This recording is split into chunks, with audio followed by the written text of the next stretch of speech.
বড়াই গ্রামে চাকরির প্রলোভনে ডেকে এনে বলাৎকার চেষ্টার অভিযোগ। মোহাম্মদ সৈকত হোসেন, নিজস্ব প্রতিবেদন।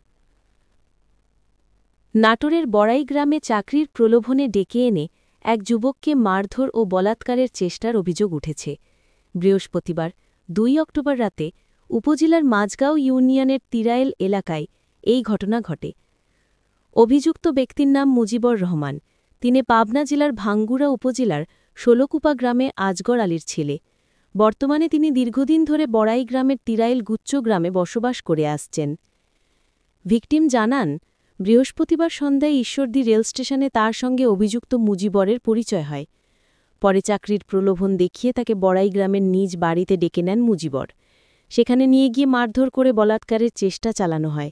পরদিন সকালে অভিযুক্ত ঘর তালাবদ্ধ করে চলে গেলে ভিকটিম দরজা ভেঙে পালিয়ে আসেন। এ ঘটনায় স্থানীয়রা পুলিশকে খবর দিলে পুলিশ ঘটনাস্থলে পৌঁছে ভিকটিমকে উদ্ধার করে।